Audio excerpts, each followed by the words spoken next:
Let's mic देश का मिजाज साउथ। ये है let's mic more than radio. आप सुन रहे हैं दक्षिण भारत की खबरें। तमिलनाडु विधानसभा में आज कृषि मंत्री आर विनोद ने वर्ष 2026-27 का कृषि बजट पेश किया। बजट में संभावित सुपर एल नीनो के प्रभाव से निपटने को सबसे बड़ी प्राथमिकता दी गई है। सरकार ने जल संरक्षण, सूखा रोधी खेती, फसल विविधीकरण, प्राकृतिक खेती और कृषि यंत्रीकरण को बढ़ावा देने के लिए कई नई पहलों की घोषणा की है। किसानों तक मौसम आधारित सलाह और तकनीकी सेवाएं समय पर पहुंचाने की व्यवस्था भी मजबूत की जाएगी। इसके साथ ही प्राकृतिक खेती, बागवानी, कृषि यंत्रीकरण और मूल्य संवर्धन को बढ़ावा देने के लिए भी नई योजनाएं चलाई जाएंगी। सरकार का कहना है कि इन कदमों का उद्देश्य बदलती जलवायु के बीच कृषि उत्पादन को स्थिर रखना, किसानों की आय की सुरक्षा करना और राज्य के कृषि क्षेत्र को भविष्य की चुनौतियों के लिए अधिक सक्षम बनाना है। इस बीच बजट में कोयम्बटूर की बहुप्रतीक्षित वेस्टर्न रिंग रोड के दूसरे चरण के लिए कोई धन आवंटित नहीं किए जाने पर राजनीतिक और स्थानीय स्तर पर निराशा बढ़ गई है।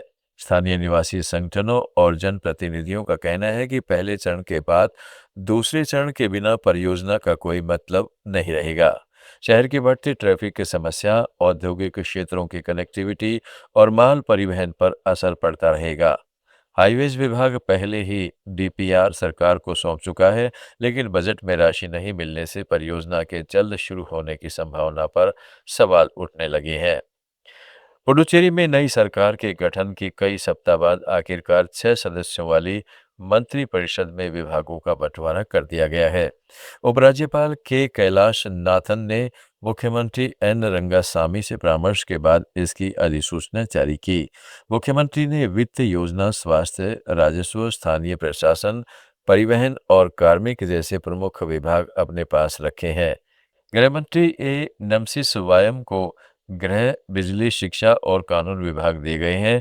वहीं मंत्री के लक्ष्मी नारायणन को लोक निर्माण, पर्यटन और नागरिक उड्डयन, सी जय कुमार को कृषि, पशुपालन और सहकारिता, पीआर शिवशंकर को उद्योग, वाणिज्य और सूचना प्रौद्योगिकी तथा चंद्रा प्रियंका को सामाजिक कल्याण, महिला एवं बाल विकास और आदि द्रविड़ कल्याण जैसे विभागों की जिम्मेदारी सौंपी गई है। विभागों के आवंटन में हुई देरी को लेकर विपक्ष पहले से सरकार पर सवाल उठाता रहा है। कर्नाटक में करीब 1 करोड़ 11 लाख मतदाताओं को एएसडीडीओ श्रेणी में चिन्हित किया गया है। राज्य के मुख्य निर्वाचन अधिकारी वी अंबु कुमार ने बेंगलुरु में प्रेस ब्रीफिंग में बताया कि इस श्रेणी में वे मतदाता आते हैं जिनके रिकॉर्ड में पता, मृत्यु, दोहरी प्रविष्टि या अन्य विवरणों को लेकर सत्यापन की जरूरत है। अधिकारियों का कहना है कि इन नामों को बिना जांच के हटाया नहीं जाएगा और हर मामले में निर्धारित प्रक्रिया के तहत सत्यापन किया जाएगा। वाईएसआर कांग्रेस पार्टी अध्यक्ष और पूर्व मुख्यमंत्री वाईएस जगनमोहन रेड्डी ने आंध्र प्रदेश सरकार पर तंबाकू किसानों के हितों की रक्षा में नाकाम रहने का आरोप लगाया है। पूर्व गोदावरी जिले के देवरापल्ली तंबाकू नीलाम मंच पर किसानों से बात करते हुए जगन ने कहा है कि फ्लूड क्योर्ड वर्जीनिया तंबाकू की औसत नीलामी कीमत 2023-24 के 289 रुपये प्रति किलो से घटाकर इस साल करीब 214 रुपये रह गई है। उन्होंने आरोप लगाया है कि लक्ष्य से काफी कम खरीद हुई है और किसानों को नुकसान हो रहा है।